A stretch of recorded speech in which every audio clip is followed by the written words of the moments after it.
Goeiemôre en ek verwelkom julle vanoggend hierso uit Middelburg, uit die Enslin se huis uit. Ons is nog hierso op ons roadtrip besig en ons het vanoggend weer so 'n lekker familie roadtrip kuier. Dingetjies waaroor gesels het die laaste week en gedagtes wat opgekom het, wil ek graag vanoggend met julle deel. Nou ja, intussen vra ek vir jou om die boodskap te deel daar na jou tydlyn toe, WhatsApp status en intussen gaan Lisery vir ons lied speel. Jy kan voortgaan. Nie meer reën nie, geen water van bo, diep gaan jou wortelen, water van onder, woorde van vuur, woorde van waarheid, van die Gees wat praat, nie uit homself. Nie meer reën nie, geen water van bo, diep gaan jou wortelen, water van onder, lewende water van die woord, waterstrome vloei uit die binneste, diep gewortel, gevestig, onbeweeglik. Nie meer reën nie, geen water van bo, diep gaan jou wortelen, water van onder, met gebarste reënbakken, probeer om water van bo te kry, geen wortel, val jy weg gauw, ontvang die saad in 'n goeie hart, saai, maak nat, groei tot vrugbaarheid, sonder die sorge en genot van die lewe. Nie meer reën nie, geen water van bo, diep gaan jou wortelen, water van onder. Nie meer reën nie,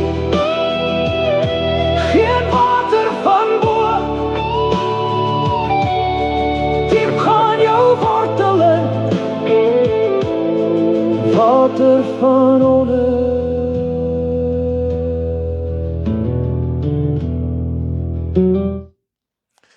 Daar sê goeiemôre, ek hoor muis wil weet waar is oupa. Ons is in Middelburg, muis. Dis nog so 7 slaapies, dan gaan ons weer seker terug by die huis. Ek en Karen sê vir mekaar, ons sien so uit na die roadtrip en partykeer en dan net, soos gisterand, ek het net uitgepas. Ek het nog so 'n entjie voorberei, gedink ek gaan nog lê en bid, toe pas ek uit, maar ek het daarom vanoggend vroeg opgestaan. So dan gaan hy weer aan. En soos wat die trip eindig, en dink ek, ag, is dit alweer so gou klaar?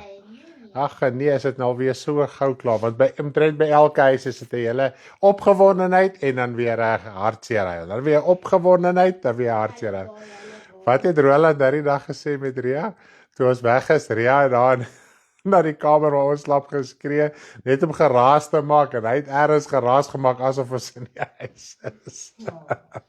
Ja, so dit is nog 'n ding, veral as jy nou alleen is in die huis, is dit lekker om so 'n bietjie geselskap te hê, en dan as jy weggaan, en dan ervaar jy weer 'n bietjie daai alleenheid. Maar nietemin, ons is kan nog steeds met mekaar kommunikeer oor die fone en so, en ons weet dit is nou nie die fisiese nie, maar dit dra ons deur, en dan wil ek ook sommer net aanmoedig, as dit die wil van, soos wat dit die wil van die Here is, nie soos wat dit die wil van die Here is, het ons weer 'n konferensie. Ek lees nou Ancient se roadtrip en toe gaan die konferensie met kop uit.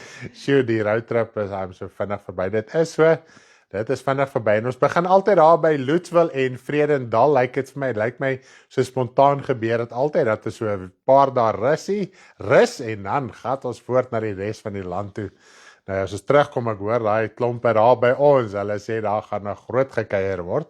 So ek hoop maar so, ek hoop julle het julle reëlings in plek, soos wat die ander hulle reëlings in plek het en die res van die land.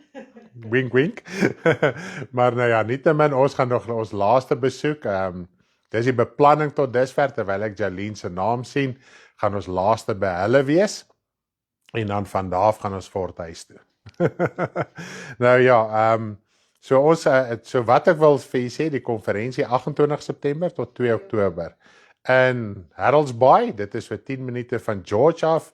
So as jy wil graag gaan, laat weet ons, sê net vir ons, okay, ek gaan, private inbox ons, dis mos nou die regte woord, nee, maar op WhatsApp vir ons. Die nommers is daar van tyd tot tyd op die skerm. Nee, op Messenger, ons gaan jou mis. Ja, ons gaan jou mis. Moenie op Messenger stuur nie, ons is 'n bietjie baie vertraag op Messenger. Partykeer 'n maand, 2 maande later 'n pop-up ding op. Jy het 'n message. Ja, ek het my message gestuur as 'n maand terug sinne. So ek is nie baie kosher met hom nie. So gaan maar vir WhatsApp en laat weet ons net as jy kan gaan, as jy wil gaan asseblief. Dis nommer 1. Ons begin by punt nommer 1. Ons wil net weet wie gaan en wie kan gaan. En as jy wel krisisse het finansiëel, dan asseblief praat met ons. In hierdie gemeente is niemand te arm en niemand te ryk om te praat oor finansies nie. Ons is nigter oor die saak. Ons verstaan almal se situasies en die Here gebruik ook mense wat wel finansiëel able is om by te kan dra sodat die wat nie kan nie wel kan gaan. En dan dit is wat die woord so mooi sê, dat daar gelykheid is in die broederskap. En dis wat ons altyd beleef met die konferensie, daai gelykheid.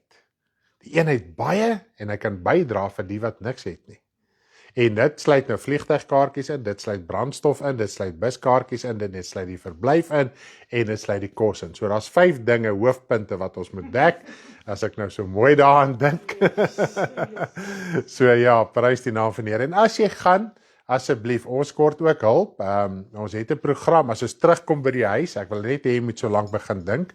As ons terugkom by die huis, gaan ons aktief inklim en die program uitsorteer en vir julle deurstuur. Maar die wat laas jaar by die konferensie was, het geweet ons het 'n lekker kinderprogram, mans en dames program. Ons het so 'n lekker samewerk workshop wat nogal amazing is. Dit bring ek dink die so iets bring meer geestelike genesing as preke en bedieninge. So as jy wil betrokke raak of as jy 'n voorstel het rondom dit, ek weet nie of julle in julle briefies voorstelle het vir dit nie. 148 days until the conference. Dankie vir daai ene Jolene. Sy het dit sommer so standaard op haar foon, die konferensie saak en ons kuier met haar. Maar nietemin so asseblief dink so lank aan ietsie en as die program uitkom en jy wil inval of selfs as jy 'n voorstel het, asseblief voor die tyd laat ons weet, dan kan ons kyk hoe ons jou voorstel kan inkorporeer in die program en as dit moontlik is. Ons het mos nou so 2-3 weke terug of iets gehoor van die deur vele raadgewers sal 'n saak geluk. Nou, ons het vele raadgewers nodig. Ons is nou 2 raadgewers, maar ons het baie meer as 2 nodig. Nou ja, prys die naam van die Here. So met jou hulp gaan hierdie konferensie soos wat die Here wil, wel weer groot geestelike vryheid en sukses wees in die Here. Daar sê baie dankie vir die nommers wat Terren sit ons nommers op. Baie dankie. My vrou het opgesit.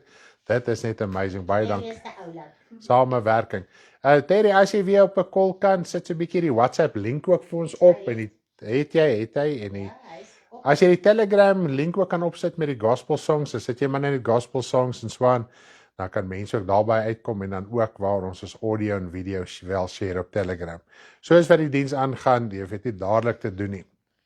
Maar nietemin, voordat ons aangaan, baie interessante onderwerp, soos wat ons tema lied dit vir ons vanoggend mooi verduidelik het. Ondergrondse water, water van onder, ons gaan vanoggend so 'n bietjie lekker daaroor gesels. Ja, voor ons daarby uit gaan kom ons bid eers lekker saam. Hemelse Vader, ons wil net vir U baie dankie sê vir die groot liefde, genade, barmhartigheid. Dankie vir die heerlikheid, dankie vir die krag, Vader. Dankie dat ons vanoggend weer eens as gemeenskap van gelowiges saam kan vergader in die Gees, Vader. Ons is wel in die vlees op verskillende plekke, Vader, maar geestelik is ons op een plek. Selfs Paulus sê op een plek, hy sê al is ek in die vlees afwesig, is ek in die Gees teenwoordig. Vader, nie dat hy alle snaakse dinge gedoen het, maar hy het geweet, Vader, omdat hy in U verbind is deur U Gees in Jesus Christus se naam en so die gemeente ook, is hulle wel almal geestelik teenwoordig op dieselfde plek, Vader. En ek wil U net loof en prys en eer, Here, dat ons vandag iets kan verstaan, 'n realiteit van U woord. Vader, en baie kere as besef ek in ons gemeente kan ons werklik waar die realiteit van die geestelike verstaan, om geestelik saam te kom, om geestelik te verstaan, om verbind te wees in een gees, Vader. En ek wil vir U baie dankie sê daarvoor, Here. Ons het meer 'n voorreg, Vader, om so mekaar te kan bedien en kan dien en U te kan dien, Vader, as wat ons werklik waar besef. Vader, ek wil vra dat U vir ons vanoggend leiding sal gee in hierdie boodskap, dat U my sal help, dat die boodskap, Vader, in gees en waarheid uitgedra sal word, sodat U koninkryk verheerlik kan word en siele kan vrykom en ons kan loskom, Vader, om iets vanoggend te verstaan, Here, tot eer en verheerliking van die koninkryk. Ons dink ook aan hulle, Vader, wat vanoggend siek is, hulle wat in hulle liggame, Here, kroniese siekte het. Ons weet partykeer is die las swaar. Dit gaan moeilik, partykeer raak 'n mens moedeloos, die pyn wat in 'n mens se liggaam is, Vader. Baie keer dit beheer jou emosies, dit beheer jou gedagtes, dit beheer jou lewe, Vader. En baie male voel dit jy kan nie voortgaan. En ons wil bid dat U ons sal help as U kinders om wel te kan staan en te kan opstaan te midde van die uitdagings ook in ons liggaam, in ons omstandighede en waar ons onsself mag bevind. Ek loof en ek prys en ek dank U vir Vader in Jesus se naam. Amen. Wat 'n voorreg om so met die Vader te kan praat. En ons het wel nou gister ook weer en eintlik al 'n paar keer, hoe bid ek? Nou ja, ek dink vanoggend het julle gehoor, hoe kan 'n mens bid? 'n Gebed is 'n eerlike, oop gesprek met ons hemelse Vader. Dit is al wat dit is. Daar's nie fancy woorde betrokke nie, al hierdie geleerde woorde beteken niks nie, want 'n mens leer dit, dan skryf jy dit op papier neer om dit nie te vergeet nie, dan klink dit nou vreeslik slim en geleerd, maar God soek die hart. Hy wil hoor wat praat jou hart, en God weet wat is in jou hart. Jy kan God nooit teleurstel. Ek wil dit weer 'n bietjie beklemtoon en benadruk. Jy kan God nie teleurstel, al wil jy hoe graag. En ook as jy iets in gebed sê, en selfs baie keer voel 'n mens woede en aggressie, selfs teenoor die Here, as dinge nou nie uitwerk soos wat jy wil hê dit moet uitwerk nie. Al praat jy in daardie woede met God. Hy raak nie kwaad vir jou nie. As ons nou net dink aan Jona. Jona is my so baie mooi voorbeeld. Toe die Here Ninive gespaar het, na hulle gevas en gebid het, soos wat hulle besef het wat hulle moet doen. En die Here sê vir Jona het jy rede om kwaad te wees. Nou jy weet, Jona was klaar kwaad. En God vra vir hom op 'n mooi manier, het jy rede om kwaad te wees? En hy sê, ja Here, ek het rede. Soms so omgekrap en opstandig teenoor die Here. En weet jy wat? Weet jy wat was sy beskuldiging? Kom ons lees gou daar. Wat was sy beskuldiging? Kom ons gaan na Jona toe. Kom ons lees gou daar so in Jona. Daniel, Jona. Nee, dink dit is hy daar. Is dit so? Nee. Waar? Sê weer? Seker, nee, dis Esegiel en Daniel. Daniel, wat sê jy? Daar's Jona. Okay, hy is nou Obadja. Prys die naam van die Here. Kom ons lees net gou so 'n bietjie daar. Ag, dit is net so lekker om die Here te dien. Sê, vers 9 en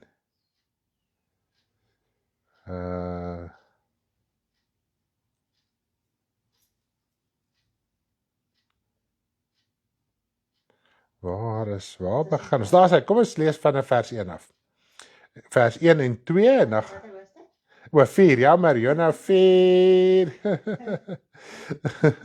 Ja, Jona 4 vanaf vers 1 tot met vers 4. Kom ons lees daar. Jona 1 vanaf vers 4, vanaf vers 1 tot 4.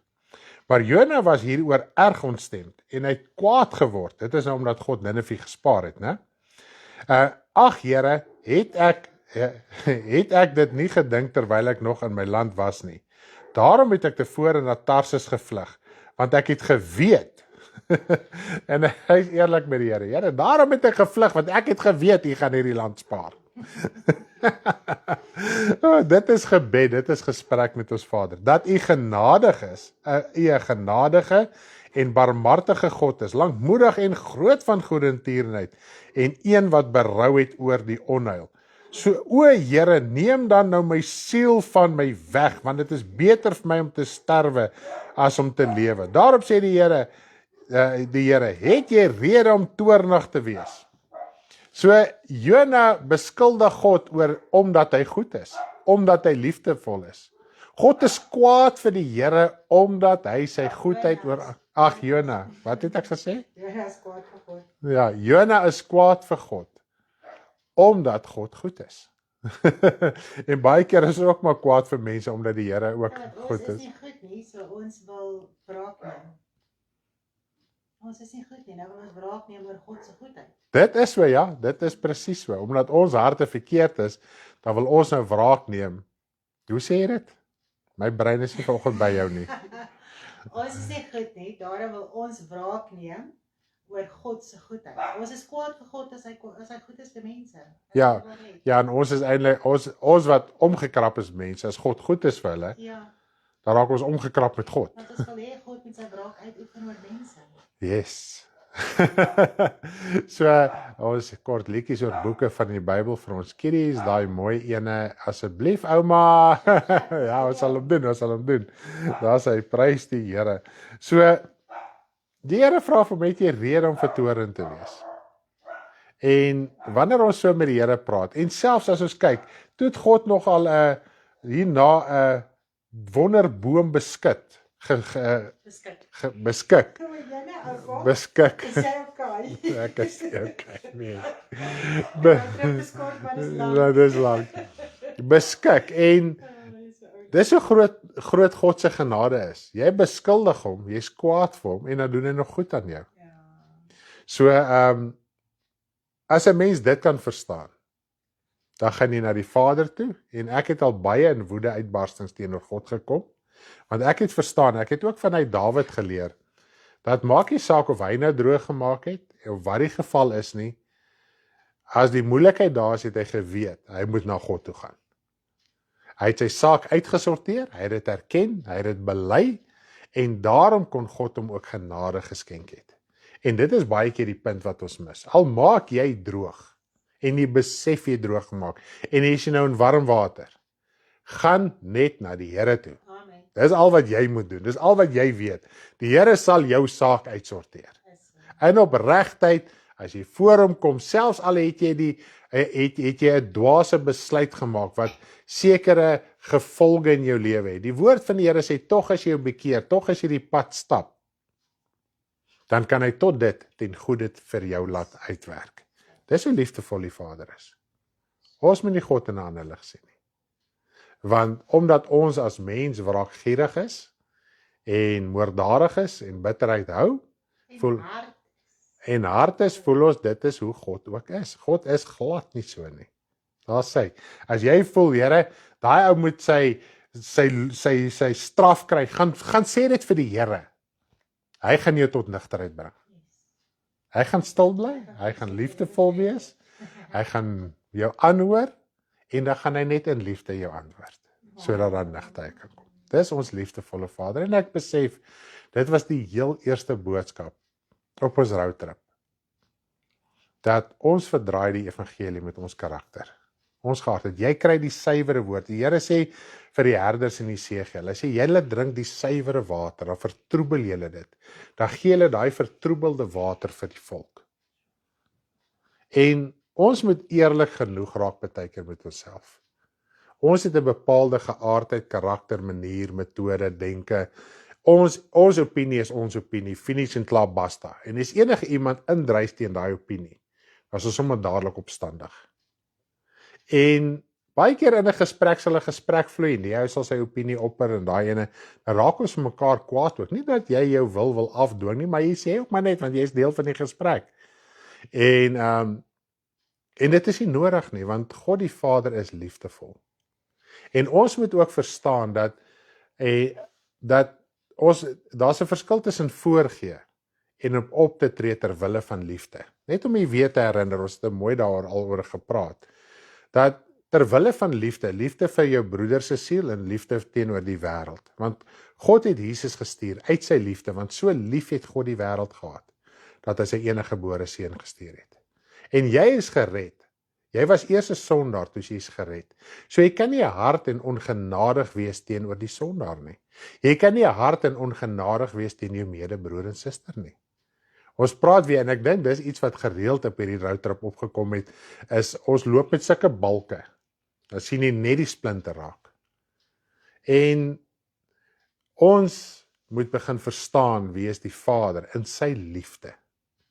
Gister, dit was so spontaan, Lisel vra vir ons, sê vir my, wat is liefde? Ek en Karen sê so uit een mond uit, God is liefde. Sê sy, o ja, oké. Dit was oulik geweest. Dit was so oulik geweest. O nee, oké, God is liefde.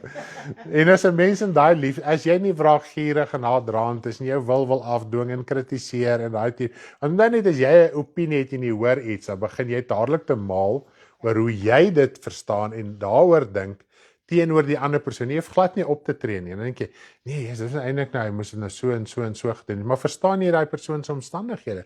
Weet jy waar kom hy vandaan? Ken jy sy posisie waar hy in sit? En in plaas om dit te doen, ons het nou gister lekker hier by Melinda en Lesery ook gepraat.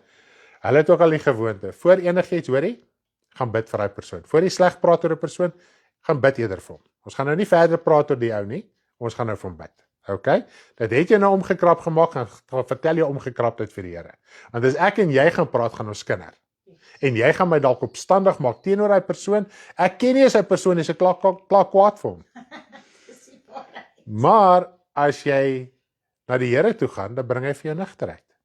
Dink jy, okay, Here, u gaan nie my part vat teen daai persoon nie. En as jy weer sien, dan bid jy so lekker vir daai persoon. Dis nie eens waar nie. Maar gooi daai bitterheid uit, sê dit vir die Here. Dis hoekom die bloed van Jesus Christus daar is. Dis hoekom sy woord daar is om juis ons siel te reinig van hierdie dinge. Nou ja, ek wil nie daarby stil staan nie, en ek glo dit kan so 'n bietjie aanleiding gee vir dit wat ons nou verder gaan praat. Nou die ander punt wat ek wil praat, en dit is nou die lied wat ons vanoggend gehoor het.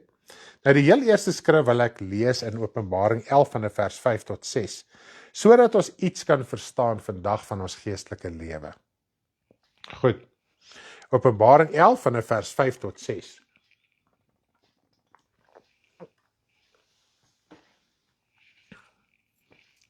Nou, die hele Openbaring 11 tot op, ek dink vers 12 of iets, gaan oor die twee getuies. Okay, ek wil nie stil staan wie en wat die twee getuies is, ek wil net 'n gedagte hier uithaal. Alright.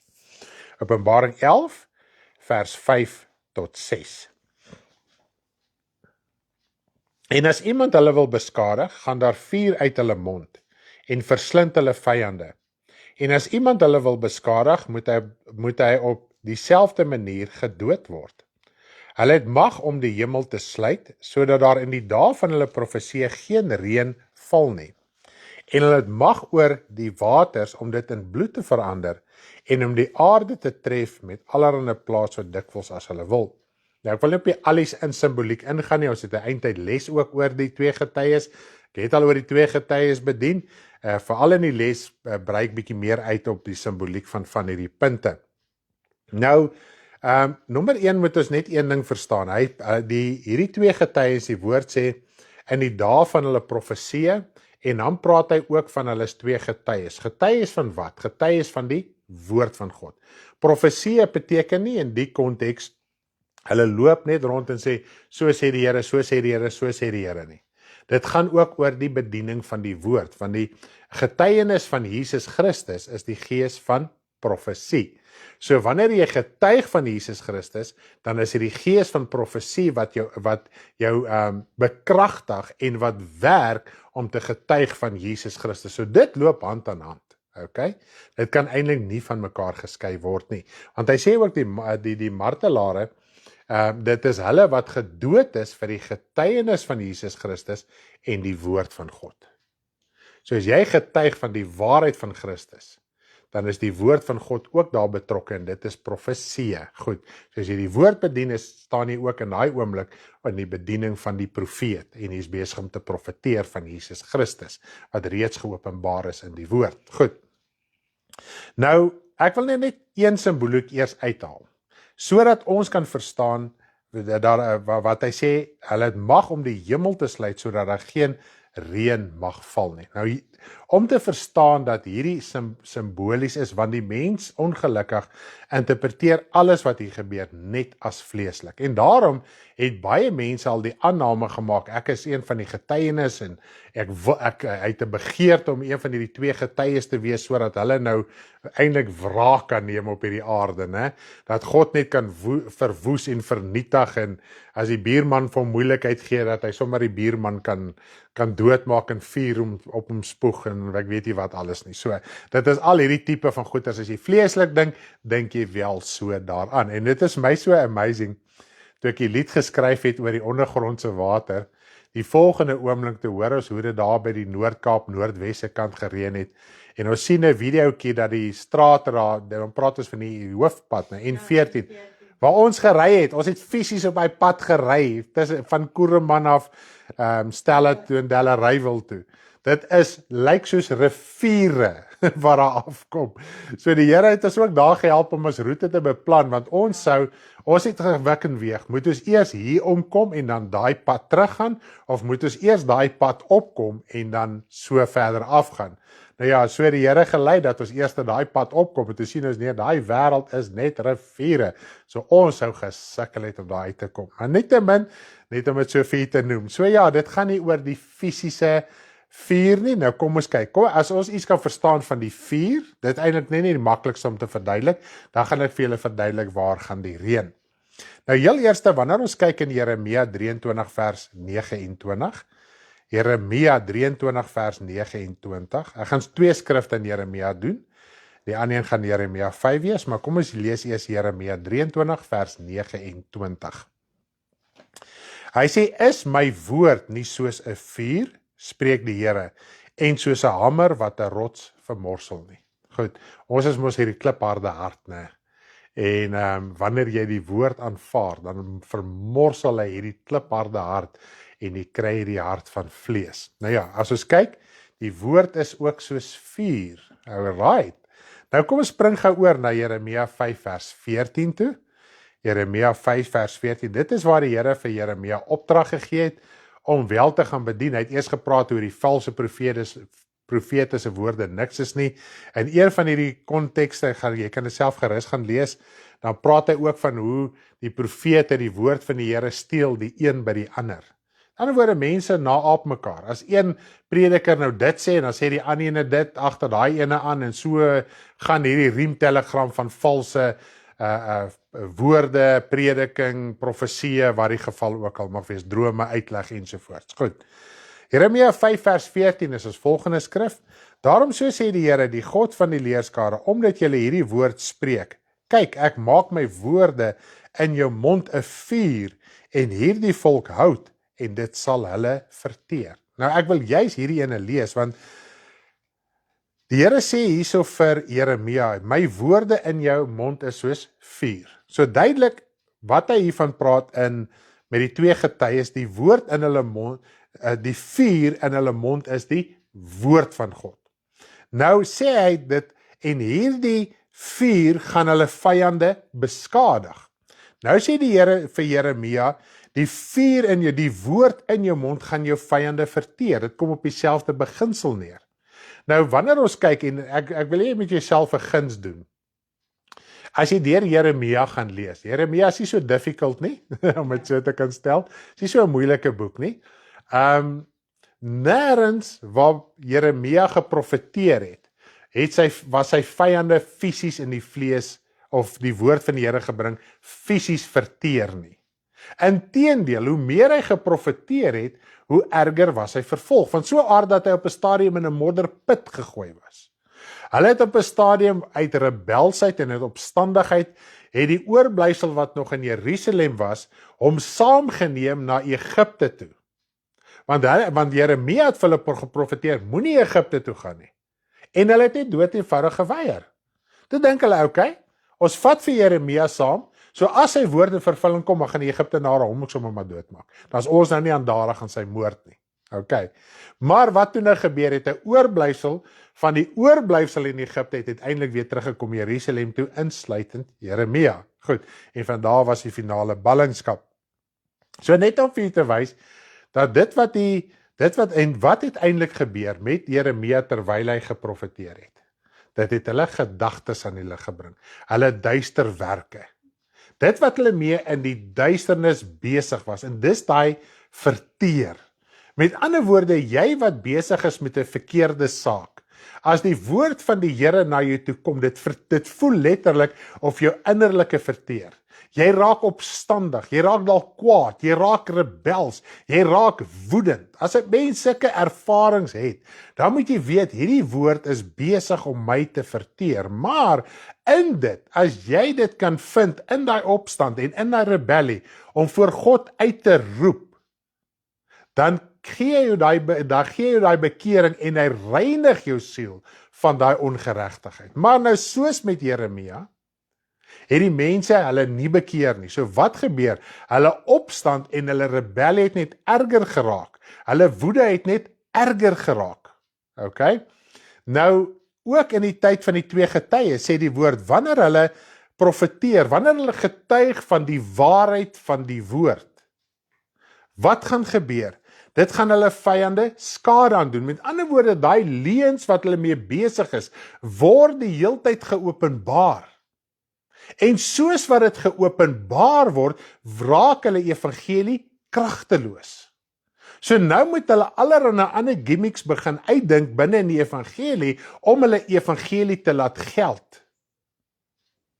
So dit is wat dit vir ons sê. So dit gaan nie oor fisiese vuur, en as jy nou nie lus is vir jou buurman om fisiese vuur op hom te laat neerdal nie, want Jakobus en Petrus het op 'n stadium toe 'n dorpie in Samaria Jesus verwerp het.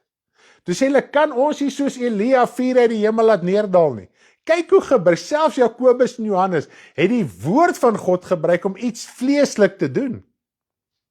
En die Here Jesus sê vir hulle, julle weet nie uit wat se gees is julle nie.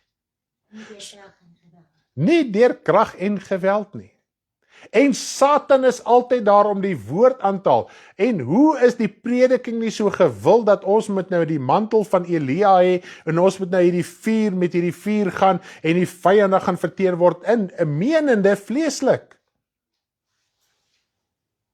As jy die woord van waarheid bedien, dan word die leuns geopenbaar. Op een plek praat die Here hoe hy die leendakke gaan oopruk in 'n profetiese woord. En die Here het dit een keer met ons gedeel. Hy sê, julle woord gaan nog hierdie leuns aan die lig bring, hierdie leendakke openbaar maak. En sedertdien, dit is nou al 'n paar jaar terug, sien ons van tyd tot tyd hoe van die grootste kerke in die wêreld en in Suid-Afrika se leuns net openbaar. Dink as jy, maar dis al wat moet gebeur. Ja. Jy moet nie daai golf gaan ry nie. Sê weer? Ja, jy moet nou nie voel, Here vat hulle nie, want wat sê die Here Jesus? Hy vertel 'n gelykenis. En hy sê, al eien jy die leuen, né? Dit is waar hy van praat, die goeie saad is gesaai, en toe die vyhandige mens gekom en onkruid gesaai. Nou daai onkruid, die Engelse woord praat van tares. Nou tares is 'n onkruid wat lyk soos 'n graan. Okay? Maar is ook, as jy hom maal, en dit is wat die mense gedoen het, die arbeiders vroeër jare, het hulle hom gemaal, en ek dink hulle het hom geëet, hulle het 'n potion of iets van, iets amper 'n potion gemaak. Lag ek nou. Luister, hy het gesê, barbecue was ons altyd potion gemaak het. Daar was groter. Toe hy kleiner was. Ag, liewe land. Sorry mense, maar ek sal regkom. En so dan het hulle gebruik as 'n bedwelming. Goed. En ook as dit tussen die goeie graan gekom het, het die goeie graan ook contaminate. So dit was dan nie geskik om te gebruik nie. Nou sê die Here, moenie, en toe op 'n stadium toe sê die werkers, maar ons sien hierso is die onkruid, kan ons hulle uithaal?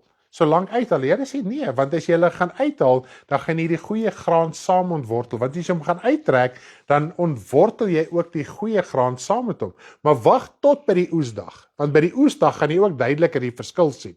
Want tot op 'n stadium sien jy nie die verskil nie. En met die oesdag gaan ek daai skeiding maak. So met die wederkoms gaan die leuen en die waarheid eers werklik geopenbaar word. Nou kan jy dit sien, jy kan die leuen vermy, maar jy is nie daar om wraakgierig te wees en haatdraand te wees teenoor dit wat leenagtig is nie. Goed, Ek dink ons moet dit verstaan. En dit is die liefde van God, want selfs die persoon wat besig is met die leuen, God gee hom daai geleentheid en gereed van tyd tot tyd word hy gekonfronteer met die waarheid. En dit was eintlik vir my so mooi getuienis. Gister toe Lisery en Melinda hier aankom, toe getuig hulle van 'n man in die sentrum, dis 'n hele storie. En die man getuig van hulle, hy was in die Hindoe geloof, en hoe iemand op 'n stadium vir 'n Bybeltjie gee, dis nou 'n hele verhaal, ek gaan nou nie alles sê nie. En toe hy self in die Bybel lees, dit het my getref, en dit het hulle ook getref, dit was my amazing. Toe hy Johannes 3 lees van die wedergeboorte, toe verstaan hy waaroor gaan dit. 'n Nuwe lewe in Christus. So die waarheid wat in jou is, jy kan dalk in die grootste valsheid wees, maar as daar waarheid in jou is, en jy lees die waarheid, kom God se gees, en hy openbaar die waarheid aan jou. En hy man het sy lewe reggemaak, blykbaar net die pa of die oupa. Net die pa wat nog gered moet word, die hele ander familie is gered. Nou ons ken Hindoes, ek het al my baie met hulle gedeel, ek het op 'n stadium, toe ek nog by Telkom was, 'n kollega gehad, hy was 'n ex-Hindoe, hy was ook 'n kind van die Here, en sy van was ook so by the way Naidu gewees. So, ja, hallo, ek en die ouetjie was so lief vir mekaar, ek het al by hulle gaan eet en alles, was net lekker gewees. En toe sê hy vir my, hulle kultuur is stubborn, die is nie maklik nie. So hulle het op 'n stadium fisies uit die kultuur uitgetrek na Hillbrow om daar te gaan bly, net om so 'n bietjie verligting te kry, want die vervolging is elke liewe dag daar. Ons sien dit ook baie keer op die internet, hoe die Hindoes die pastore uit huise uitsleep en met stokke doodslaan. So ja, dit is nie, ons moet bid vir ons broers en susters wat in daai situasie sit, en ons moet bid vir ons vervolgers, en ons haters, en ons vyande. Is dit nie amazing nie? God wil hulle red. Ons gaan nie vir ure oor hulle praat nie, God wil hulle red. Amen. So ek dink ons het die idee dat hierdie gaan oor simboliek. Alright? Nou kom ons kyk na die reën of die water. Nou nommer 1, gaan ons gou hierso lees in Efesiërs 5, vers 25 tot 26. Ek dink daar gaan ons iets verstaan wat Jesus ook op 'n stadium gesê het. Efesiërs 5, vers 25 tot 26.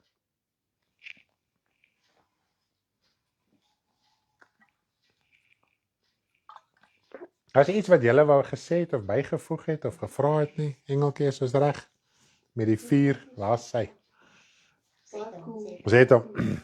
Manne, julle moet julle eie vroue lief hê, soos Christus ook die gemeente lief gehad het en homself daarvoor oorgegee het. Ja, ons manne het 'n groot verpligting. Hy praat hier van die fisiese man. Jy is vleeslike man wat 'n kind van die Here is. Okay. En om dit te heilig, nadat hy dit gereinig het met die waterbad deur die woord. Okay? So as hy nou praat van waterbad deur die woord, sien ons dat die woord is ook water. Okay? Nou ek wil net nog een skrif lees, voordat ek oorgaan om daai punt verder te verduidelik. Hoe word ons gereinig deur die waterbad? Hoe word ons gereinig met die waterbad deur die woord? Okay. Johannes 15 vers 3. Johannes 15 vers 3.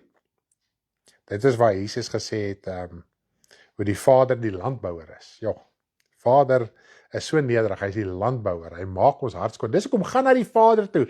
Hy is die landbouer, die woord sê, hy maak jou skoon, sodat jy meer vrug kan dra. Okay. Die liefde van die Vader is amazing. Ons moet ons hart en gedagtes en tradisies verander. Julle is al reeds rein deur die woord wat ek tot julle gespreek het. Nou net om dit gou vir vinnig te noem, in die Ou Testament was daar reinigingswater ook. En dit is nou eintlik, as jy nou al gehoor het van Christelike gelowe of mense wat met hierdie heilige water besig was en alles nat spat om te heilig en so aan. Dit is waar die tradisie vandaan kom, is uit die Ou Testament, waar hulle het reinigingswater gehad, en onder andere moes die wetboek besprinkel word, die tent, die priesters en al hierdie tipe van goeders. Dit was ook 'n spesiale mengsel, was nie net skoon water soos wat hulle dit noem nie. So net om dit vir julle te noem, dit was 'n water wat spesiaal uitgesorteer is, sodat alles gereinig kan word. Nou, so die water van die Ou Testament, daar 'n besprinkeling van die water, het reiniging voorgestel. En daai water was die woord gewees, dis wat dit gesimboliseer het. So reg deurloop daai simboliek dieselfde. En dis wat Jesus sê, julle sal reeds rein deur die woord. So met ander woorde, terwyl die woord Jesus Christus saam met sy disippels was, en soos wat hulle die woord aangeneem het, daai woord wat hulle gespreek het, so op hulle gespat, as ek dit nou so kan stel. En dit het hulle gereinig. En dis hoekom hulle ook later die vrou was waaruit Jesus die manlike kind gebore was. In Openbaring 12 kan jy dit ook verder gaan lees. So hulle was die heeltyd gereinig deur die woord. En dis wat Petrus ook gesê het. Ons kan lees uit wat Petrus gesê het toe Jesus gesê het, jy moet alles verlaat en my volg, anders kan nie my koninkryk nie werd wees nie. Toe sê hy, Here, maar ons het alles verlaat. Wat is daar vir ons? So dit wys jou terwyl Jesus se bediening in die gang was hulle konstant by Jesus gewees. So hulle die heeltyd was hulle deel van hy reinigingswater gewees wat Jesus oor. En ons weet ook vanuit die evangelies dat Jesus het baie dinge met hulle gepraat wat hy glad nie met die volk gepraat het nie. So hy het natuurlik baie meer tyd met hulle spandeer. Alright. Nou kom ons lees hoe vind reiniging deur die woord plaas. 1 Petrus 1 vers 23. Dit is jou vertrekpunt hoe reiniging deur die woord plaasvind. Goed. 1 Petrus 1 vers 23. 1 Petrus 1 vers 23. Want julle is wedergebore, nie uit verganklike saad nie, maar uit onverganklike saad, deur die lewende woord van God tot die ewige lewe. So hierso sien ons dat ons moet weergebore wees uit die onverganklike saad, die lewende woord. Nou, deur jou wedergeboorte aanvaar jy die Here Jesus Christus. Jy neem hom aan. Jy maak jou hart oop vir die Here Jesus. Dalk toe jy het op die keer gekom, het jy nou al die detail geweet wat jy vandag weet, maar jy weet jy het oopgemaak. En toe jy jou hart oopgemaak het, toe jy jou hart oopgeskeer het die lewende woord, die waterbad van die woord, jou kom reinig. Onthou net, lewende woord, nie die woord van die letter nie. Die Ou Testament is die woord van die letter. Nie omdat jy 'n teologiese graad gekry het, is dit die lewende woord nie. Alleenlik kan die woord lewend wees en water is lewend en dit vind plaas deur die wedergeboorte. So dit is jou vertrekpunt. Die dag as jy jou bekeer, ingrypend bekeer, jou hart vir die Here gee, die Vader besny jou hart en jy ontvang daai wedergeboorte. As jy nog nie van die wedergeboorte gelees het nie, Johannes 3, jy kan lekker daardeur gaan lees. Want as jy nie weergebore is, jy gaan nie verstaan, jy kan nie sien, jy kan nie insien waaroor gaan God se koninkryk nie, en as jy nie nou al reeds kan sien of insien en verstaan waaroor gaan God se koninkryk nie, kan jy in jou lewe nie voorberei om eendag daar in te gaan nie. En dit is wat die woord sê. As jy nie weergebore is nie, kan jy nie insien, jy kan nie verstaan waar gaan God se koninkryk nie, en dan ook gaan jy ook nie daar kan ingaan nie. Gaan lees Johannes 3 vanaf vers 3 tot 5, dink ek is dit opgeteken. Nou ja, so dis die lewende woord, water lewe, dis die heeltyd besig om te lewe. Nou kom ons lees gou 'n mooi interessante gedeelte hierso, in Johannes 7 vers 38 tot 39. En ek wil jy ons moet oplet oor hierdie skrifgedeelte, want ons moet een ding verstaan, Ou-testamentiese profeseë, baie van almal, dit is wat die Here Jesus gesê, almal het in vervulling gekom. Ons kan nie verby die woord redeneer nie, al wil ons dit hoe graag doen, en voel daar's profeseë en dinge wat nog uitstaande is, daar's niks uitstaande nie. So, ons vat baie keer dit wat in die Ou Testament opgeteken is, en ons wil dit vir Nuwe Testament. Asof Jesus dit nie kom vervul het nie. Okay? En ons moet een ding verstaan, daar was baie profetiese woord oor Israel, en ek gaan nie al daai skrifte doen nie. Wat hy wel gaan praat, hoe hy water gaan uitstort, en oor hulle laat reën, en hierdie droë grond gaan benat en alles. En toe die Heilige Gees uitgestort is, toe het Petrus gepreek en sê, hierdie is die vervulling daarvan. Dit is nou in kort waarvan ek praat. So daar was 'n vervulling gewees wat God moes drasties ingegryp het en sy woord aan hulle kom openbaar maak het. Nou alreeds met sy disippels, alreeds toe Jesus vir 3,5 jaar sy bediening volbring het, hy al klaar die pad begin voorberei vir die uitstorting van die Heilige Gees. Maar vir hulle wat die uitstorting van die Heilige Gees ontvang het, moes die woord aangeneem het. Hulle moes die woord eers aanvaar het. En eers met die uitstorting van die Heilige Gees was daai wedergeboorte bevestig, omdat alreeds hulle self bekeer het, Dan het almal was al gedoop deur die doop van Johannes, so daar was al 'n bekering en hulle het Jesus al aangeneem, maar daar was nog nie daai wedergeboorte nie, want dit kon eers plaasvind met die uitstorting van die Heilige Gees. En toe die 120 eendragtig saam was in die bovertrek, was hulle besig met gebed. Hulle was nie besig met shopping en die wêreld en rondlopery en sport speel en TV kyk nie, nee. Hulle was vir 10 dae voor God gewees. Natuurlik het hulle intussen geëet, daar was kos gemaak, maar hulle was daar, hulle het gewag soos die Here Jesus hulle die opdrag gegee het. So hulle het geglo in die woorde van Jesus. En eers met die uitstorting van die Heilige Gees, toe die Heilige Gees die nuwe verbond bevestig. Met ander woorde, alles wat Jesus geleer het vir 3,5 jaar. En die feit dat hulle Jesus aangeneem het, is bevestig en verseël deur die Heilige Gees, en toe breek daai wedergeboorte ook in hulle harte oop. Okay? Ons moet dit so verstaan, en dit is die profetiese woorde in die Ou Testament van hoe ek die reën oor julle gaan laat uitgiet. Okay. Maar wat gebeur nou vanaf die Nuwe Testament? Kom ons lees gou in Johannes 7 vers 38 tot 39. Johannes 7 vers 38 tot 39. Hy wat in my glo, soos die skrif sê, strome van lewende water sal uit sy binneste vloei. En dit het hy gesê van die Gees wat die sou ontvang, wat in hom glo, want die Heilige Gees was daar nog nie, omdat Jesus nog nie verheerlik was nie. So wat sê die Here Jesus? As jy hom aanneem, as jy die wedergeboorte deelagtig raak, en met jou wedergeboorte ontvang jy die Heilige Gees. Jy ontvang nie eers die Heilige Gees later soos die disippels nie. Dan het die hele saak van die disippels tot by die uitstorting van die Heilige Gees, hulle het nog in die Ou Testament gelewe. En alles wat Jesus geleer het, was nog die opstel van die Nuwe Testament, of die optrek van die Nuwe Testament. Sy dood het die testament bevestig, bekragtig, sy bloed, en die Heilige Gees het dit verseël. Toe is dit eers die aanvang van die Nuwe Testament. En dit is waarvan die Here Jesus hier praat. En ook dit is wat ook met hulle gebeur het. En dit is wat met jou gebeur het en sal gebeur as jy nog nie Jesus aangeneem het nie, maar as jy hom klaar aangeneem het, is dit wat met jou gebeur het daai dag van jou bekering. Jy het daai lewende water in jou binneste ervaar. Dis nie iets wat van uiterlik gekom het nie. Natuurlik as jy gehuil het, as jy blydskap ervaar het, whatever jy beleef het, het gevoel ook in jou liggaam gewees. Dit het 'n ervaring in jou emosie ook geskep. Hoekom? Want die geestelike is so kragtig. As daar iets in die geestelike wêreld gebeur, het dit 'n effek op jou liggaam. Nou, jy moet hom nou een ding onthou. Jou siel was in duisternis. En dis wat die woord ons leer. Toe jy jou hart vir die Here gee, toe is jou siel uit duisternis uitgehaal. Jy's 'n nuwe mens, jy's 'n nuwe skepping. Vir die eerste keer het jy in die lig gekom. So dis 'n kragtige ding wat gebeur het in die geestelike wêreld.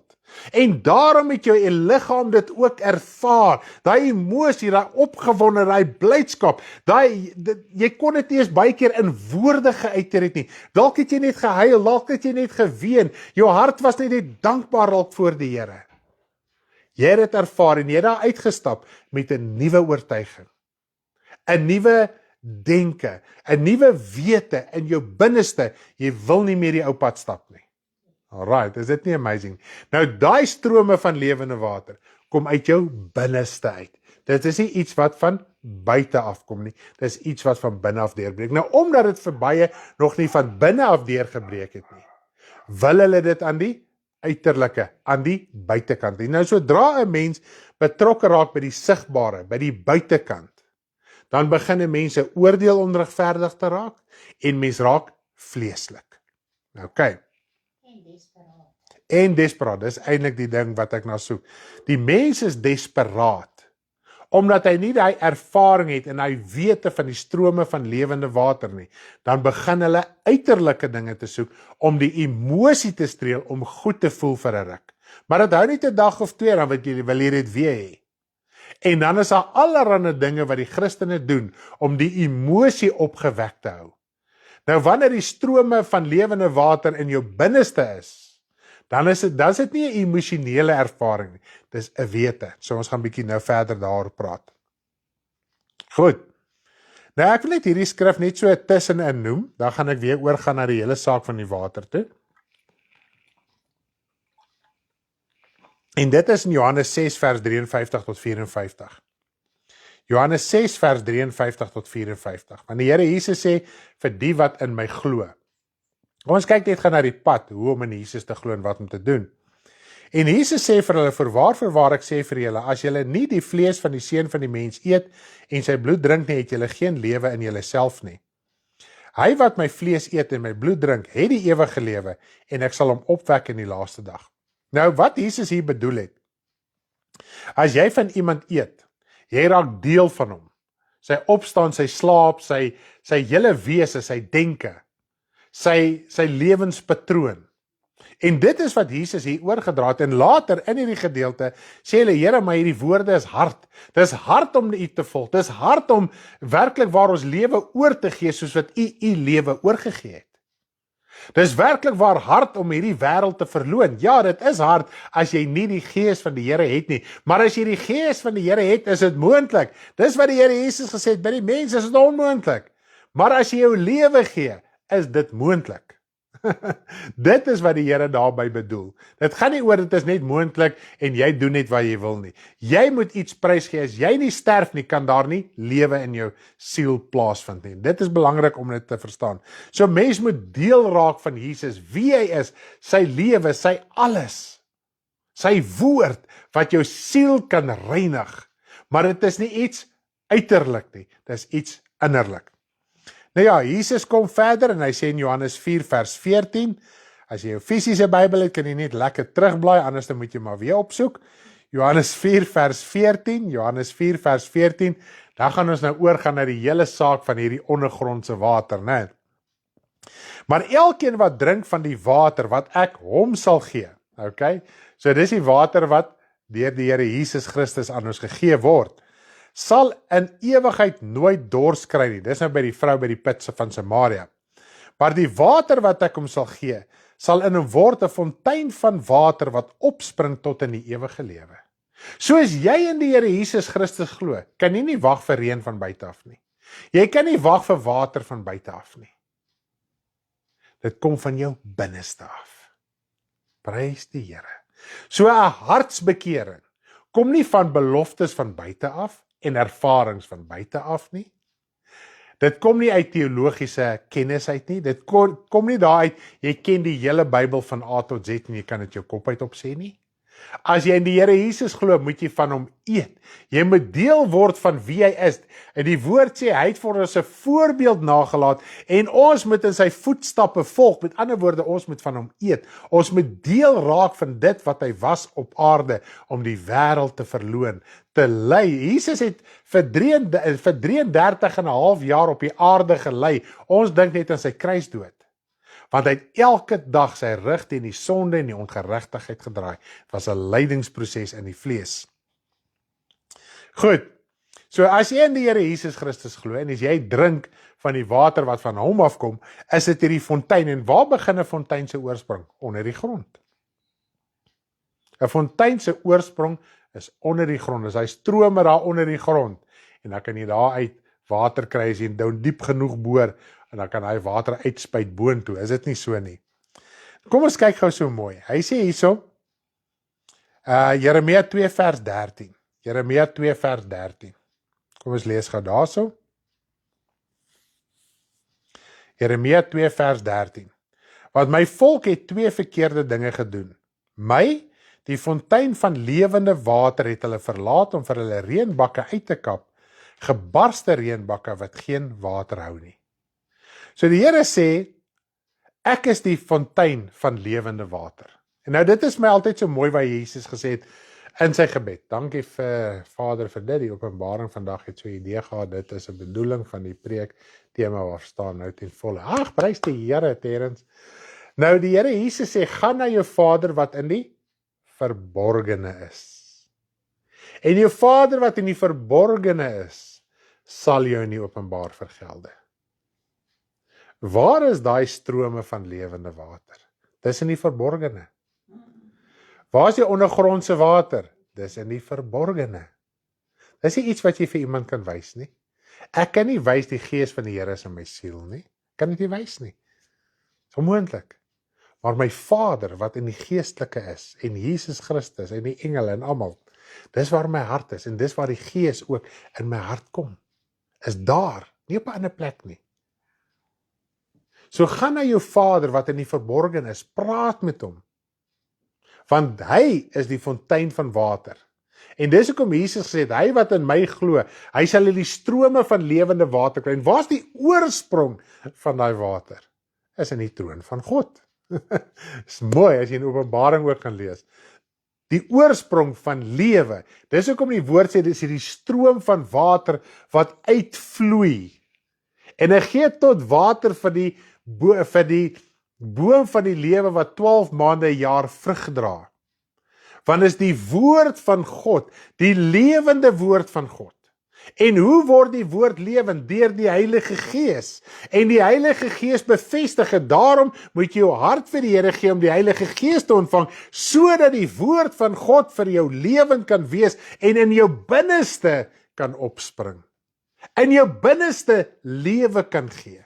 Prys die Here, is dit nie mooi nie? Loof die naam van die Here. So die oorsprong van lewe is by die Vader deur die Here Jesus Christus. Want die Here Jesus Christus maak die pad oop. Hy maak die weg oop sodat ons met die Vader kan praat. En wanneer daai weg oopgemaak is, dan kom die strome van lewende water, want jy met die woord aanvaar en dan benad dit jou siel. Dit verander jou. Dit gee vir jou lewe en dan het jy ook die ewige lewe in jou siel. Is dit nie so nie?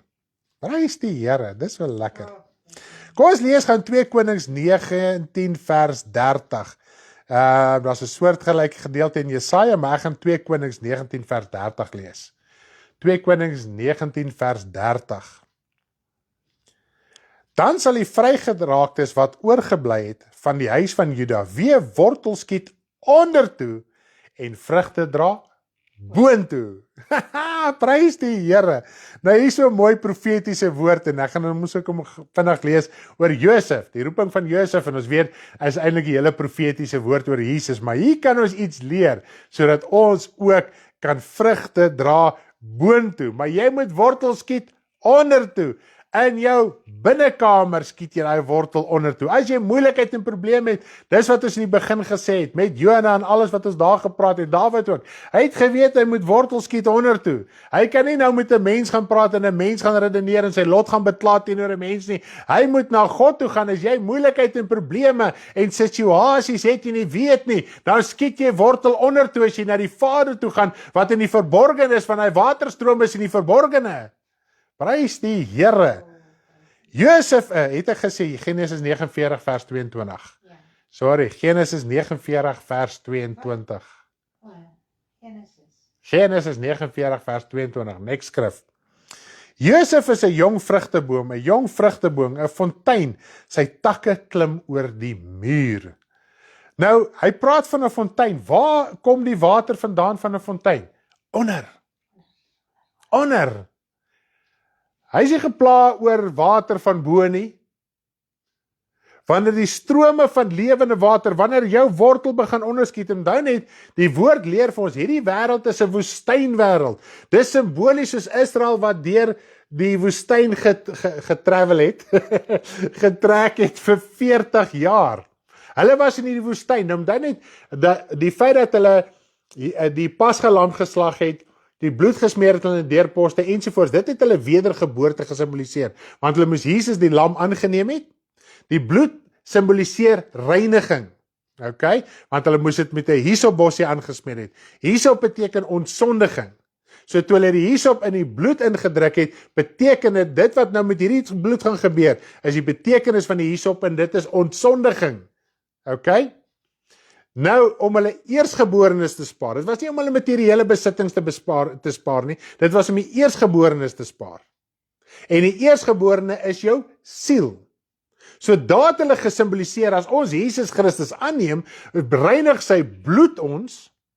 Hulle moes ook die suurdeeg verwyder het, suurdeeg simboliseer sonde, so hulle moes gewilliglik ontslaag geraak het van sonde in hulle midde, so die bloed van die lam hulle ontsondig om hulle siel te beskerm. Dis wat dit alles vleeslik gesimboliseer het. Die groot woord is types. Daar's hy. Ons het 'n hele taak saam met Liesery gedoen en ons hoop ons gaan weer 100% kry. Of nie, of 0. Dit gaan of 100 of 0 wees. Daar's nie in between nie. En ons hoop intussen, want 5 ander studente met haar take lees, so ons hoop die ander 5 studente gaan tot bekering kom. Dis waarvoor ons bid. Nietemin, toe hulle deur die Rooi See gegaan het, die woord sê hulle was gedoop in die Rooi See. So toe was hulle Egiptiese sondige lewe afgewas. Toe begin hulle woestynlewe. Ek wil dit dalk net gaan noem, moet ek dit noem? Dit is net mal. Want in die woestyn moes hulle heeltyd water van onder af gekry het. Prys die naam van die Here. Dit moes en ook waar Moses die rots, hy moes met die rots praat, want toe slaan hy hom, toe die water uitgebars uit die rots, het dit van onder af gekom. En toe het 'n hele dam gevorm voor Israel, toe kon hulle van die water drink. Maar die water moes van onder af gekom het. Die Here het nie vir hulle reën gestuur nie. Okay? Nou wat net baie mooi is, nou jy het op bekering gekom, jou siel is gereinig, hy's skoon, hy's gewas, jy's opgewonde, jy's op, ons sê baie keer jy's op hierdie honeymoon phase, jy's nuut, jy's skoon, jy ervaar, die las van die verlede is weg, want baie keer wil ons met die las van sonde, die sonde oor, want jy gaan dit nie reg kry nie, en dis die krag en die genade en die liefde van God. Hy, deur sy genade, sny hy jou verlede af, hy haal die las van sonde af, sodat jy kan in 'n nuwe lewe begin groei en verstaan. Maar jy moet weet jou water, jou bron van water en voeding lê onder die grond. Nou is Israel moet hulle 40 jaar deur die woestyn gaan. Terwyl jy op aarde is jy in die woestyn lewe. Nou baie wat Israel deurgegaan het was simbolieke vir ons vandag. Nou een ding wat hulle moes gedoen het, en dit was 'n wet wat deur God ingestel was, hulle moes die 7de dag Sabbat gehou het, rus. En God sê, julle kan vir 6 dae maak wat julle wil. Kyk hoe nederig is God. Hy is ook die landbouer soos Jesus gesê het. 6 dae kan julle maak wat julle wil, maar 1 dag 'n week, 1 uit 7 dae, wil ek hê vir myself. Kyk hoe liefdevol en regverdig is God. Maar hier kom nou die ding. So hulle het nou vir 6 dae het hulle nou gemaak wat hulle wil ensovoorts. Dan die 7de dag is hulle nou Sabbat het, dan moes hulle nou van die week se probleme, moeilikheid, alles vergeet het. Hulle moes eintlik nou maar bely het, uitgesorteer het, hulle hart weer reg gekry het, sodat hulle met 'n skoon hart en gewete die nuwe week kan ingaan. Maar as weet dit was nie vleeslik moontlik nie, dis wat dit gesimboliseer het. Nou kom jy tot bekering. Hierdie ou lewe van jou is weggewas. Wat gebeur? Net soos Israel, net soos Noag na die vloed, net soos die mens self, sondig jy weer. So wat gebeur nou? Dit steel jou rus. Dit steel jou Sabbat. Jesus sê, as jy vermoeid en belas is, kom na my toe en ek sal jou rus gee. Ek sal vir jou Sabbat gee. Maar dan sê jy vir my, Stanley, ek het hierdie rus waarvan die Bybel praat. Ja, want jy het dalk gesondig. Jy sit met wêreldse begeertes. Jy sit met 'n karakter wat teenstrydig is met God se woord. Daarom is ervare mense 24 uur daai rus nie. Maar dis moontlik om weer daai rus elke keer in te gaan. En van tyd tot tyd moes Israel die Sabbat gedoen het, 7-dag Sabbat en dan ook die feeste se Sabbat. Nou net soos jy moet 24 ure 'n dag in rus wees. Maar die wêreld, die begeertes, die karakter verwyder ons van daai rus. En daarom het jy 'n voorspraak by die Vader om jou sondes te bely sodat jy weer daai rus kan kry. Die enigste verskil tussen die Ou en die Nuwe Testament is nou 24 ure 'n dag verpligting. Dis 'n 24 dag 'n uur verantwoordelikheid. Jy kan nie net Sondag of Saterdag of wanneer jy ook nou al wil kerk toe gaan, net dan jou sonde bely of net om te sê Here vergewe my menigvuldige sondes 1 keer 'n week en nou is ek alright nie. Nee. Dit is hoekom die mense die Nuwe Testament verwerp. Want die Nuwe Testament is 24/7. Dis nie 1 dag 'n week nie, dis nie net sekere rituele wat jy moet doen nie, dit is maklik om te sê, ek gaan Sondag kerk en so troos jy jou gewete.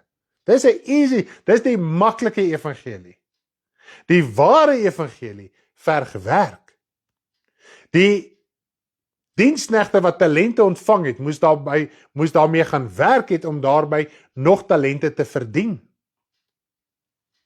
So om rus te behou, moet jy werk in jou binnekamer. Daai wortel moet diep ingaan. Daai wortel moet diep onder die grond ingaan, al wys daar niks bo nie. Jy moet ingaan en jy moet diep ingaan. Jy moet God gaan soek vir jou lewe, vir jou voeding, sodat jy boontoe kan vrug dra en uiteindelik jou takke oor die muur kan klim, dat ander deel kan hê aan die oorvloed van die vrug van jou lewe, want onthou net een ding.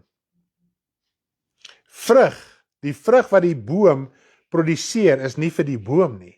Dis vir ander. En ons wil dit vir onsself hou. En wat gebeur as daai vrugte net hier by die boom val? Dit word vrot. As hy net aan die boom bly hang, niemand mag, maar as daar 'n lekker perskeboom is, en jy kom verby en jy wil hy perske pluk, en jy sê, hy perskeboom sê vir jou, moenie my perske eet, hier is my perskes. Gaan anyway vrot word in die boom. Gaan die agel boeglam skrik as jy dit moet hoor. Soos wat Biliam die donkie met Biliam gepraat het. So ek wil vandag jou aanmoedig. Het jy probleme, het jy moeilikheid? Voel dit of jy in die woestyn is? Ja, jy is. Ek hoef dit nie vir jou te profeteer nie. Daar's nie 'n seisoen wat gaan verbygaan nie. Jy is in die woestyn tot die dag van jou dood hier op aarde. Daar's nie 'n season en 'n season en 'n season en nog 'n season nie. Israel was vir 40 jaar in die woestyn.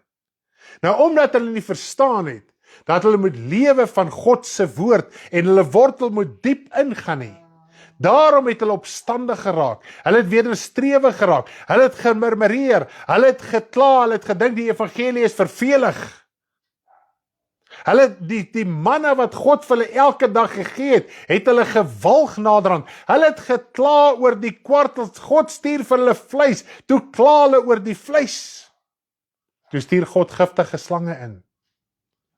Nou die slang is Satan, en sy gif is die sonde, die ongeregtigheid. En nou sê die woord vir ons, en ek wil dit gou vir jou lees. Hierso in 1 Korintiërs 15. 1 Korintiërs 15. Kom ons lees gou daaraan lekker.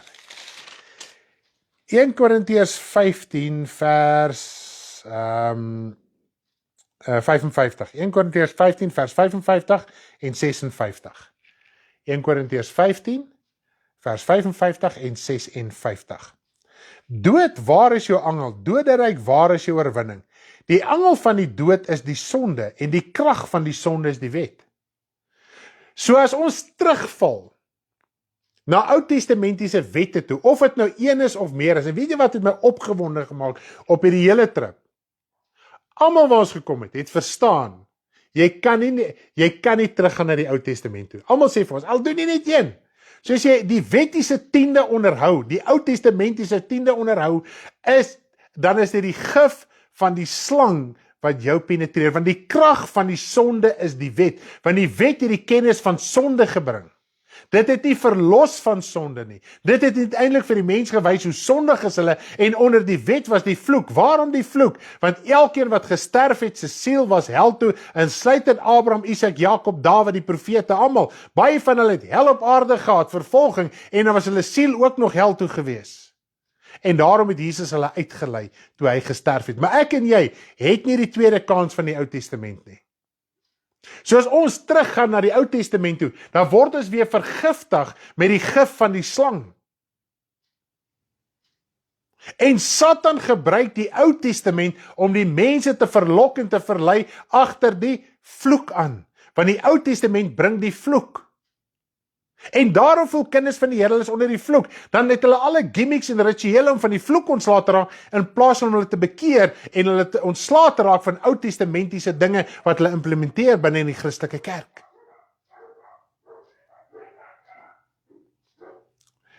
Wat sê die Here vir Moses? Maak 'n staf en sit 'n koperslang daarin. En elkeen wat deur die slang gepik is, wat vergiftig is met die sonde en die ongeregtigheid wat jy toegelaat het, deur jou murmurering en kla en al hierdie tipe van goeders. As jy opkyk na die slang, elke individu wat opgekyk het na die slang was genees. En dit was my so mooi toe as lesery se taak gedoen het. Dit was een van die aspekte van die taak. Baie van die dinge wat gebeur het in Israel, met hulle uittog met hulle deurtog na Kanaan toe, deurtog deur die woestyn. Baie keer het God vir Moses geluister en die hele volk gespaar, omdat Moses opgetree het. En ander kere het God duisende, ek weet nie wat te sê nie, wat doodgaan, sy wraak oor hulle uitgestort en duisende het dood gegaan. En dat Moses weer ingespring en dat God die plaag laat vaar. So daar was heeltyd Moses wat ingetree het, maar hierdie keer kom God en sê, elkeen is nou verantwoordelik vir sy eie genesing. Nou, wanneer ons kyk na die wedergeboorte, die Here Jesus bedien dit aan een persoon in 'n kamer, nie in die skares nie. Om vir ons te sê, jou geestelike lewe is jou verantwoordelikheid. Ek het 'n verhouding met jou. So as jy nie die Here Jesus Christus aanneem nie, as jy nie jou sondes gaan bely nie, as jy nie jou lewe gaan uitsorteer nie, niemand kan dit namens jou doen nie. Nie eens die Here Jesus kan dit namens jou doen nie. Jy moet na hom toe gaan. Jy moet jou hart oopmaak vir die wedergeboorte. Na die wedergeboorte moet jy daagliks jou saak uitsorteer sodat daai gif in jou kan uitkom, dat jy in die rus kan bly. Jy is individu is verantwoordelik en dan alleenlik is die bloed van Jesus, die lewe, die offer van Christus, daar om jou siel te reinig, sodat jy kan aanhou lewe. Is dit nie amazing nie? Hoe die woord van die Here vir ons so eenheid vorm. So selfs wanneer ons dinge sien in die Ou Testament, moet ons verstaan hoe werk die vervulling daarvan, en dis wat die Here Jesus sê, ons moet elke jota en titel van die vervulling van die wet aanvaar en dit so verander leer. In Matteus 5 praat hy daarvan vanaf vers 17. Is dit nie mooi nie? Ons moet die vervulling, elke jota en titel is vervul. Ons moet elke jota en titel aan die vervulling aanvaar. En so moet ons ook elke jota en titel van die vervulling verander leer, anders te gaan ons nie die ewige lewe ingaan nie.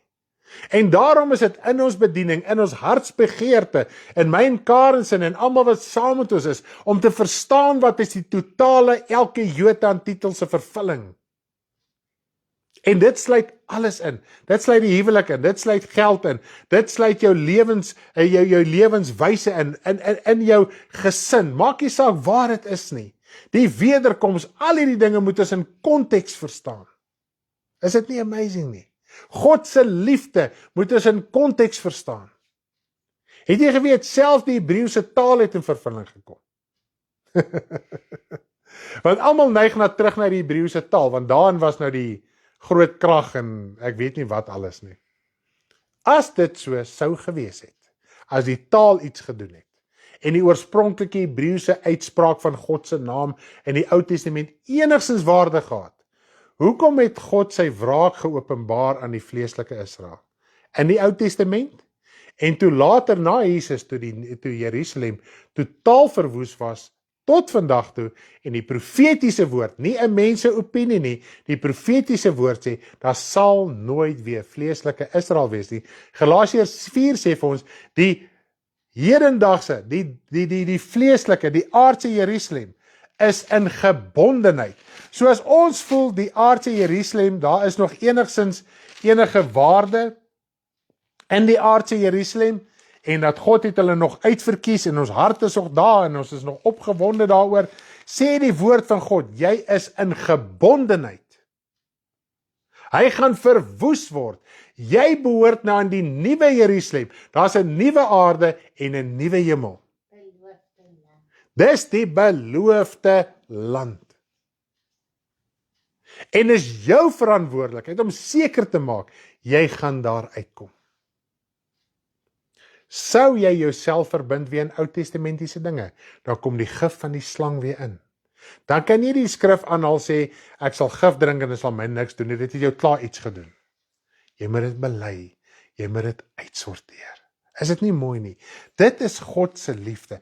Elke jota en elke titel van die vervulling van die wet moet ons verander leer. Is dit nie so mooi nie? Gaan lees ook so op jou eie tyd, Galasiërs 4, ons kan maar die verwysing daar op die skerm sit, Galasiërs 4 vanaf vers 20 tot 31. Ek gaan dalk selfs so vers of 3 lees. Sê, waar trek ons tyd? Kan dit nog doen, né? Ja. Galasiërs 4 vers 20. En ek sou wens om nou by julle teenwoordig te wees en my stem te verander, want ek is buite raad met julle. En dit val my altyd op. Hoe baie keer is mense moedswillig om nie te wil verstaan nie. Ek sê nie as jy vandag nie verstaan nie, kom ons praat gou daaroor. Dit is amazing. Dis 'n vraag wat ons gister ook gehad het, of 'n stelling. Onthou net, as jy nou vandag tot bekering kom, jy's kort op die pad. Jy kom uit 'n sekere geloofsaak uit, uit 'n sekere oortuiging uit, uit 'n sekere karakter alles. So nou kom jy na die Here toe. Daar's iets wat die basic ding verstaan jy moet jou hart vir die Here gee en met die Here dien. Jy gaan nie goed verstaan van die persoon wat al 30 jaar ywerig die Here dien nie. Want jy kry ook die ou wat 30 jaar die Here dien volgens hom, maar wat in sy lewe niks gedoen het. So hy's 'n 30-jarige babietjie. Okay. Nou, kom ons sê jy verstaan, ek preek nou en jy verstaan niks wat ek vandag preek nie. Moenie jouself klaarmaak daaroor nie. Moenie voel ek moes dit geweet het en jou kop daaroor breek nie. Dan net jy's dalk nog nie op die punt geestelik om te verstaan nie. Daar's nie fout met jou nie. Die ou wat 5 jaar ywerig die Here dien is nie in meer guns met die Here as jy nie. As jy die 1 of 2 dinge wat jy vandag weet, as graad 1, as pasgebore baba, en jy doen dit, dan is dit 100%, as jy nou te sterwe kom, gaan die hemel toe. Soos wat jy geestelik ontwikkel, gaan jy meer dinge verstaan. So kom ek sê, jy hoor nou vandag hierdie bediening, en dinge maak nog nie vir jou lekker sin nie. En oor 'n jaar of 2 bedien ek weer iets soortgelyk of presies dieselfde boodskap. En dalk tussendeur so nou en dan verwys ek en jy klik. My liewe land, nou verstaan ek dit. Dan sê jy, plaas ek dit nou maar 'n jaar of 2 terug gelede geweet het. Jy sou dit nie geweet het nie, want jy moet se ontwikkel. So moet jy self nooit kastei as jy vir 'n oomblik nie iets verstaan nie. Jy mag my vra sodat ons dalk daaroor kan praat, maar as jy dit nog nie klik nie, asseblief, daar's nie fout met jou geestelik nie. Jy moet nog net groei. Alright? En jy is nie minder in guns van God as die ou wat wel verstaan nie. Want onthou net, jy gaan iets verstaan wat die ander nie verstaan nie. Want jy's op 'n ander plek, situasie, oortuiging in jou lewe en die ander is op 'n ander. En so werk die Here individueel met elkeen. Daarom wanneer ons bedien, is daar baie dinge wat uitgaan. Daar's iets uitgaan wat die jong bekeerling kan verstaan tot die prediker. Alright? So al verstaan jy net die een ding, moenie jou kop gaan breek oor die res nie. Jy gaan later dalk verstaan wat jy moet verstaan as jy dit moet verstaan. Okay? So moenie jouself kastei nie. God is lief vir jou. Stap jy nie die pad saam met hom. Kom ons los hierdie ou dinge, kom ons laat ons wortel eerder diep in gaan. As jy issue het, as jy 'n probleem het, dan jy kan God nie teleurstel nie. En ook, as ons na Jona kyk, dis wat ek ook wou gesê het. Was Jona kwaad vir God? Ag, was God kwaad vir Jona? Nee, Jona was kwaad vir God. Maar God was nie kwaad vir Jona nie. So maak nie saak wat jy vir die Here sê in gebed nie. Hy raak nie kwaad vir jou nie. Hy's liefdevol, hy gee om, hy wil jou help groei. Okay? So prys die naam van die Here. En kom ons los maar hierdie ou vleeslike dingetjies, dit beteken niks.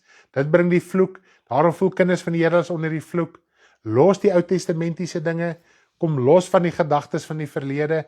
Al daai rituele wat ons baie keer so geleer het, is nie van die Here af nie. Dit maak nie die siel vry nie. So, as jy reën verwag van buite af, emosie verwag van buite af, en dit is wat ons baie keer ook gesê het met die musiek. Mense het sommer enige musiek aan, enige Christelike musiek. Of dit skriftuurlik korrek is of nie, ons sit dit aan want jy kry emosionele ervaring. Maar wanneer die skrif, die woord, wanneer die musiek skriftuurlik korrek is en jy verstaan daai woord, en dan is dit hierdie strome van lewende water wat in jou binneste opbreek. En dit het 'n langdurige effek as net daai oomblik van wat jy water van buite af probeer verwag. Want die water van buite af is nie van God nie. Die water van binne af is God. Want hy is in die verborgenhede en jou wortel moet diep afgaan sodat jy kan vrug dra boontoe. Hoekom? Verander, want jy het mos jou broederskap lief. Jy het die wêreld lief. En daarom wil jy verander, sodat siele gered kan word, soos wat God jou kom red het. Iemand moes eers iets prysgegee het, en dalk sy skaamte in sy sak ingedruk het of weggegooi het, om jy die evangelie te verkondig, sodat jy vandag gered kan word. So kom ons doen dieselfde. Prys die naam van die Here. Sal ons nou weer daai liedjie kan speel, is hy reg? So sit net gou die boomboxie aan, dan sluit ons af met die lied wat ons in die begin mee. Wil jy die Engelse een vir my speel nie? Hy's net daar na die Is hy net die naam? ek dink is die heel laaste lied ook. Yes. Okay, ons gaan die Engelse een speel van water van onder. Daar sê. Ons gaan hom nou in die gang kry.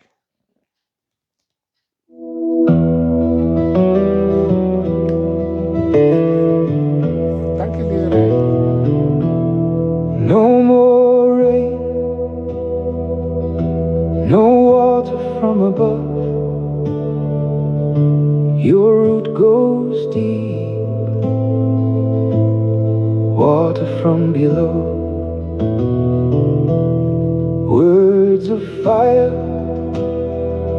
words of truth from the Spirit who speaks, not from himself.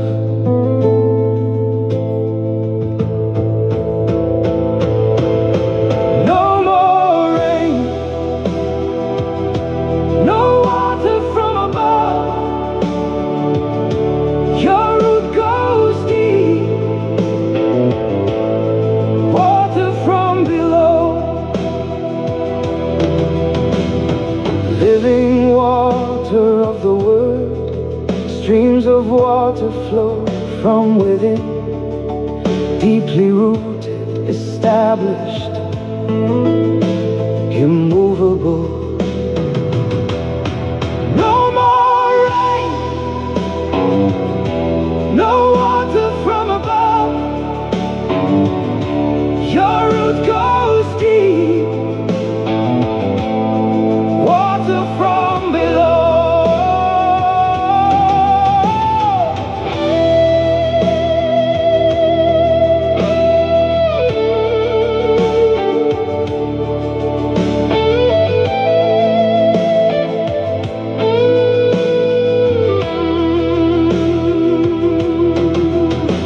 With cracked basins, try to get water from above. No root, you fall away quickly. Receive the seed in a good heart, sow water, grow to fruitfulness without the cares and pleasures of life. No more rain, no water from above.